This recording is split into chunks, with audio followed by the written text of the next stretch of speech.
Oh, hey guys, we're right there. I want to make sure my hands are coming in this way instead of this way. But on the grousing plier, you're going to see that you have a flat jaw on the top. This is this jaw here. And then you have a curved jaw on the bottom. And these are used not only to break your glass, but they're also used to eliminate flares, or burrs, or little pucker marks where the glass doesn't break correctly. So this is what a grousing plier looks like, and I'm going to show you. Let me show you what these breaker pliers look like. So this is a breaker plier. Look at that. So the difference in this is these two jaws are straight, and they're not worth a hoot for grousing. Okay, they're designed to break the glass.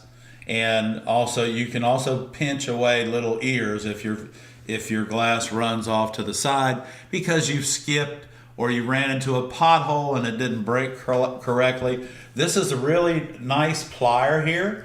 And so like I was saying earlier, on my cutting table at the shop where we cut tabletops and all that stuff, I have a much larger pair of these. And the jaw on the ones I have at the shop is 1.25 inches wide. It's about 1 3/8 deep. But these are really, really nice, and we'll demonstrate these in just a little bit. But you can see the difference between the pliers. Are the Lepinette grousing pliers, and we have lots of these in stock now. We also have the breaker plier in stock. I think we just have a few pair of these, but we also are stocked back up now on our 6.5 inch Lepinette running pliers. So these are all really good tools. These are tools that you only have to purchase one time, probably in your life. Now the grousing pliers, I want you to see too, to answer your question, they also have ribbed jaws on the bottom and on the top. And again, those are used for grousing and chipping and getting rid of things that don't belong on your glass. They're also really good for grousing out, or grousing is a good word for it, but for chewing out small indentations in the glass for jewels or nuggets or something like that, if you're going to use that. But this is a really nice set of pliers that you have right here, and of course this is our Silver Snip 4000 here, and we're going to be doing some cutting with that here in just a little bit. This right here, this is a Great Wall cutter head, and you notice the angle, because what you're going to do, let me see if I can. So if you're cutting like this, you don't have any room when you lay down. You don't have any room to do anything. So many of you, and I don't either. I don't cut straight up and down. Some of you do, that's fine. Some of you push down with your hand. Again, it's all about your technique. What I do, I'm just showing you how I do it, and I cut a lot of glass. But so with this Great Wall head and with this Toyo head, the cutter, the screw goes to the front. Okay, so when we're cutting glass like that,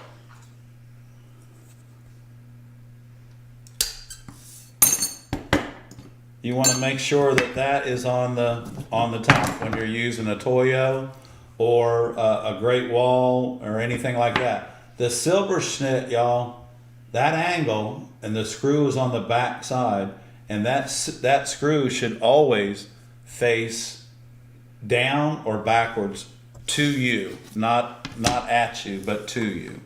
So if you're cutting like this and you get just a little bit too far down on your angle, like that, you get too far down, you're going to lift the wheel up and you're not going to cut anything. You're not going to score anything. So by doing this, and so if I cut, this is the angle that I usually score at. You see that? You see the gap between the head and the glass? If I turn it around and I do the same thing, guess what? the cutter head is elevated off of the glass and is not going to make the correct score. So again, guys, the angle is on your cutter head is there for a purpose. And that purpose is most of us don't cut straight up and down. We cut at an angle that is comfortable to our hands and feels really good. Again, if you cut straight up and down, there's nothing wrong with it. Nothing wrong with it at all. But when you're cutting straight up and down and doing all that pushing and everything, that's an awful lot of work, and it really to me is really uncomfortable. But again, this is my technique. It's not carved in stone. I didn't get it out of a book. It's something that I have developed over the last 43 years. And there's again, guys, it's how you feel comfortable. If you're going to be cutting glass for 6, 7, 8 hours a day, you need to be comfortable. So make sure that you get a cutter, number one, that feels comfortable in your hand. And number two, you want to make sure that you're holding it correctly, so to eliminate your hand becoming tired, because eventually it will get tired. But if you get the right cutter and you have it at the right angle and it fits in your hand nicely, it's really a joy to cut with. You don't get all messed up and fatigued. Glass cutter fatigue is really tough. So this is the glass I wanted to share with everybody right here. Look at this. Poor Magali, she's gone. And but this is a bullseye. This is I can't remember the name of the pattern, but when we did the cast net window, this was the net. This was the cast net glass, the glass that we use in the cast net. So as you walk by this in the restaurant, it looks like the net is moving, like that. It just looks like it's moving. And this is a glass. This is an iridized glass, and it cuts really sweet. And like all bullseyes, it's really just a nice glass to work with. So, but you heard how soft it was, and it's on a black background, y'all. It's on a black background. So remember, bullseye is all coefficiency 90, and I believe they're making 96 now. But this is beautiful, beautiful iridescent glass, and it can do a lot of different things. So this is an Armstrong, and this is another one of those glasses that's really easy to cut. It has the same qualities as Wismac does, and it's easy to work with. So let's do this. Let's get us a score going here. And remember, we're just going to depress our head, and we're going to pull, start to finish, and we're going to break that down so that it's a little bit smaller, so that we can deal with it right here on our sheet. So let's talk about these breaking pliers here. So this is a jaw that when it's closed, you have all this room in here, and it's not like the grousing plier that if you turn them upside down, you turn your grousing plier upside down, it's very difficult to break. But we're going to score this and show you this is what they're used for, is this. Now remember, you're not always going to hear your score on certain glasses, especially this Armstrong here. So what you want to do is go in just like that, and if you look inside, you can see that the glass edges don't touch the pliers themselves. So you can pull down and away, and it's just really, you don't have to worry about flaking anything, and they're really just nice pliers. Now they're very, you can't use them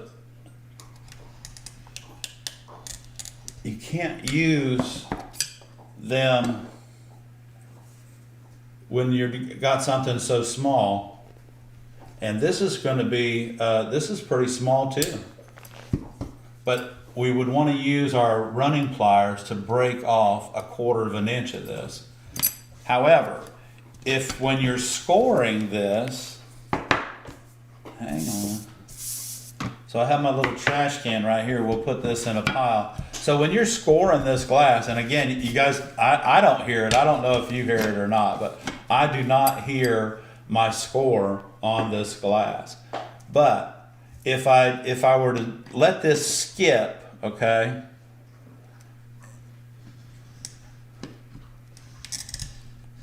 like that. Now, because I let it skip up here, okay, this is gonna run to its weakest point probably, and which is going to be to my left, and we're going to pull down.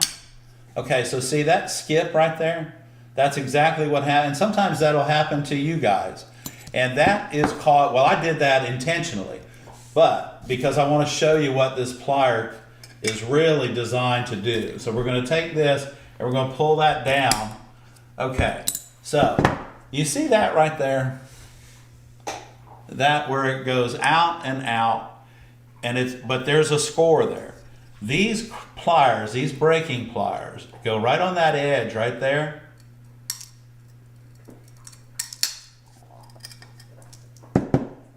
And that is what they're for pulling off that little ear right there.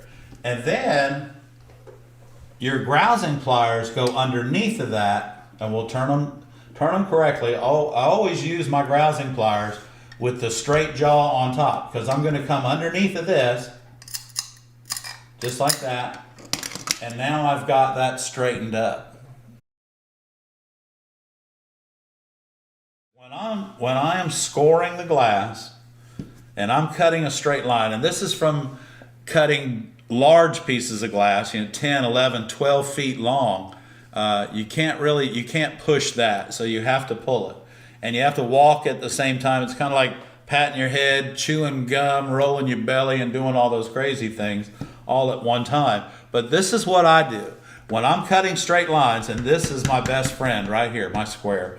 And we'll be learning how to use this in March's class, y'all. We're gonna learn how to use all the tools. Here we go. So I'm gonna depress the head, and you can hear that.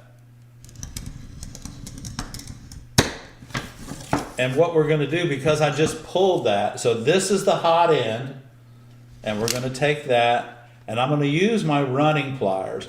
Now you see that I'm not going all the way up here like that. That's too much stress on the pliers, and they're not going to work correctly. But if you take and go on about the depth of your rubber grommet there, and press and squeeze, that will come out. Now the reason you didn't hear this score that loud, y'all, is you see all those colors that are stacked up in there? You got whites and greens, and normally greens are soft, but what you're going to, because there's so much white involved in this, that it's a very dense glass. So if I had to,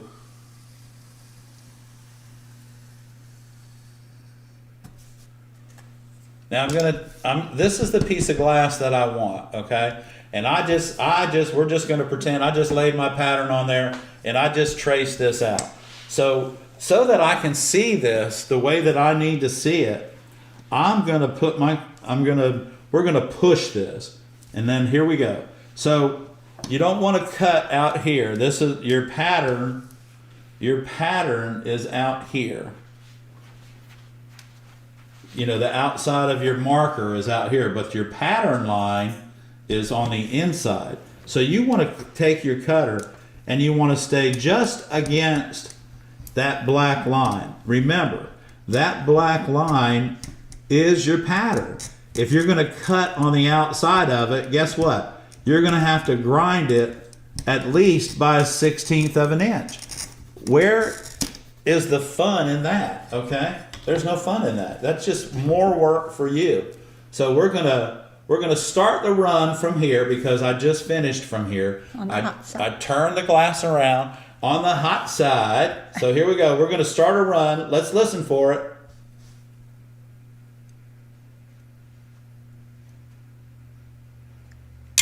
Ooh, I just ran it completely out. But this is a great opportunity. You see? You see that black line right there? This will fit the pattern now because I cut it correctly. So if I'd have cut on the other side of the black line, I'd be grinding all of this off. And you can see that. Let's get another color that you can see a little bit better. That's a gorgeous glass. So this is a Spectrum or an Oceanside. This is a 838.6. This is the deep one. And so again, this is an Oceanside 838. And we're going to draw our line. And I think you can be able to see this line a lot better. So that's the pattern that we want. We want this piece of glass right here. So again, here we go. You can see this much better. So you lay your cutter right up against the black line.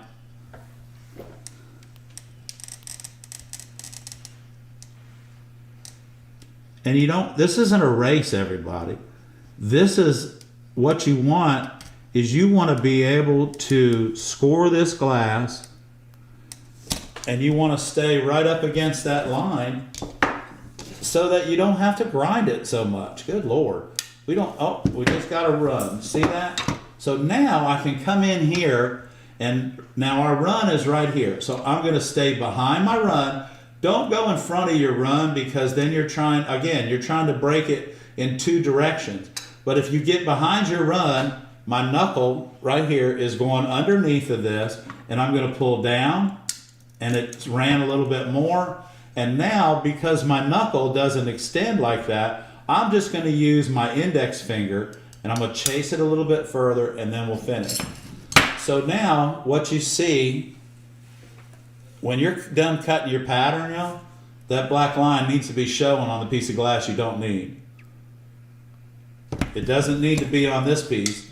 Any black line you put on this piece here, any black line that you put on this piece of glass is going to have to be ground. Okay, so that is not what you want to do. You're just making so much more work for yourself. Again, so here we go. We're just gonna do this. Just like that.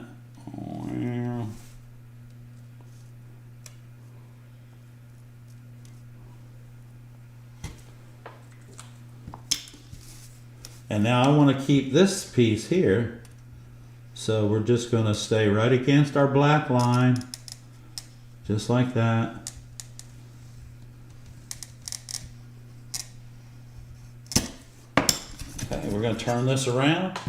We're going to go from the hot side. Turn this around. We're going to start our run. And it may just run out. But here we go. Just like that. So there we are again, guys. My black line is showing this piece of glass fits right to it. Boom, just like that. So when you're grinding and you're using your pattern, you've already used your pattern shears, or you've used the razor blade trick, and it has deducted 1.5 mil times 2, which is 3 mil. And that 3 mil is the foil on this piece of glass and the foil on this piece of glass that allows them to fit together so that they look nice when you're done. You shouldn't have any gaps. Some of it, you're going to have some gaps, but you don't need big ones. Big gaps cost money. Why? Because they take a lot of solder to fill up. So we're going to cut this. This is about 5/8 of an inch wide. So we'll make each side of this 5/16, and we'll see what happens. Oh, and something I want to remind you guys of is from the outside of your glass cutter to the center of your wheel is 3 millimeters. It's right at 1/8 of an inch. We're going to take this and we're going to score this. Just like that. Now I'm going to take my grousers like that. JR, I'm going to put my knuckle underneath here, but what I'm going to do is put my thumb right on top right here. And remember, I just hold the glass with my grousers, but I'm going to put my knuckle underneath of it, and I'm going to put this joint, the fat part of my thumb, right on top of that, and we're going to pull down and see if we can break this. Yep, just like that. So my knuckle's up against the pliers. Actually, the pliers were on my knuckle, just like that. And I used the top of my thumb, so like that, to pull down. Okay, so we're gonna do it that way. And now we're gonna take off a very narrow strip. Let's take off a narrow strip let's keep taking off some narrow strips, JR, until we get to where we need, here we go, till we get to where we need a different 2 pair of pliers. So we're gonna take that, that's gonna go right there. This should break real easy, just like that, because we had enough room over here. So let's we get another strip. Let's cut this, and then we're gonna split this. Okay, here we go. And I know I can't do that. I can't split it. So let's do that. Now let's try and split this, but this is gonna require us to use 2 pair of pliers. Now I'm gonna push this because I can't use my square on it, it's too narrow. So we're gonna push this, just like that. And we're in the camera, right, Barn? Oh yeah, okay. So I'm gonna take my breaker pliers, and remember, don't go all the way to the end because it's gonna mess you up. Now this may or may not work. Here we go. There we go. So this was so narrow that holding on to one and pulling down on the other actually broke this, but it's not very often that you can, as a rule of thumb, you're supposed to be able to take an 1/8 inch piece of glass and take an 1/8 of an inch off of it. So by splitting this, JR, with 2 pair of pliers, that's probably, if you're like 3/8 of an inch wide, you're definitely, even I would have to use 2 pair of pliers. But I think that if you can get something, say 5/8, let's try this. I think I can get this 5/8, and we can use, we might be able to use 1 pair of pliers, our grousers, put that right there, and I'm gonna drop my knuckle underneath of it, and I'm gonna pull down with my thumb. Here we go. Yeah, see? So I'm pulling down with my thumb, and there's where I hold it, right there. Just like that. So, JR, I hope that helps you. And so, you know, your pliers, you're just holding it, and you're pulling down. What happens with this part of my thumb, guys, is that it kind of lays right on top of the edge of the glass, and I'm able to use my knuckle, and my pliers are on top of my knuckle like this. So again, that might not be the way that you guys do that, but that's a surefire way to make it happen for you. So we can cut off narrow strips all the time. And JR, it's really nothing wrong with using 2 pair of pliers. A lot of times what you'll find though is if you have a pair of flat jawed pliers like these, or breakers that are only just for breaking without grooves in them, then you'll find that you'll probably have more luck with them with this as opposed to this. And if you have this upside down accidentally, you really, to break it, you have to pull down way too hard, and you're going to end up into the teeth. You're going to end up in the teeth in your grousing pliers. Okay, this is a W58D. It's made by Wismac. It's called lamp beige. It's in every lamp halfway around the world, but a lot of it is in the backgrounds of church windows. And the reason they use it in the backgrounds of church windows is simply because it is a very warm glass and does not lock the church into any specific color. If they decide they want to change the pews, the carpet, anything like that, it doesn't lock them in. So let's work on this this pistol grip cutter. I tell you, the pistol grip cutter works great if you have detriment to your wrist, if you've got carpal tunnel syndrome, or if you've had that operation. This pistol grip, for most people, it's very comfortable. But if I teach you how to use it, I'm gonna show you how to use it so that you can stabilize it with your other index finger running side by side, just like that.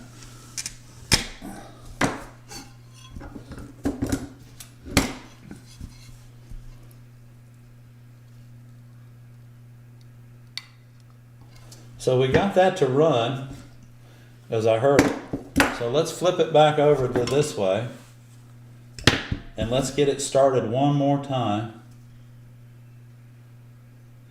and go back the other direction. There it goes. So I'm going to finish it out just like that. Okay? Just like that. So actually, you know, there's nothing wrong with a pistol grip cutter. I just personally don't use it. I have them, and this one's seen much better days, but the wheel is still awesome on it. So let's go ahead. We got to square this up. But so see, I've got my head straight, and look where the cutter. See that? If you have a weak wrist, what happens is when you're holding the pistol grip cutter, you get the strength from your elbow all the way down, okay? And that will help you. The other thing is that the afterburner glass cutter handle that fits on this cutter right here, or any pencil grip cutter, you'll find that it makes things much easier as well. And one of our viewers, the gentleman that was in the showcase the other week, who said he didn't start doing stained glass until he was 92. He uses the afterburner, and I mean, I don't know, you know, his capabilities with his hand and his strength in his hands, but apparently he can cut little tiny pieces for lamps using the afterburner. So good luck, and I think it's a great idea. But again,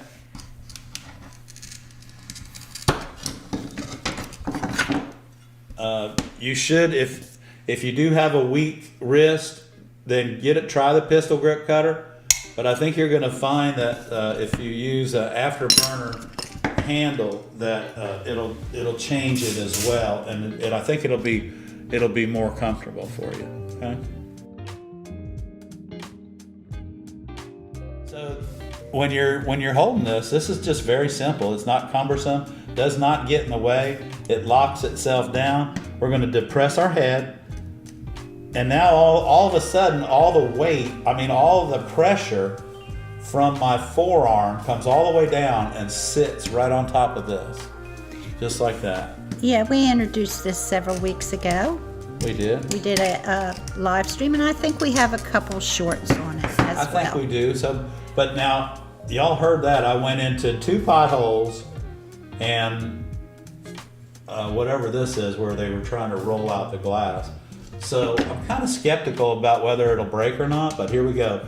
Because of the fact that I didn't pick my cutter up, and guys, remember this, and this I learned a long time ago. When you run into a pothole or anything like that, anything that's messed up in the glass, don't lift your cutter up and then think you can start over, because you can't, okay? It doesn't work that way. So we're liable to, because of the pucker mark right here and the pucker mark there and the pothole there, this may or may not break. But again, I'm going to grab it, I'm going to grip my pliers, I'm using my index finger, and there we go. So by not stopping and lifting up, when I found myself in a pothole, my score ran the way that I needed it to run.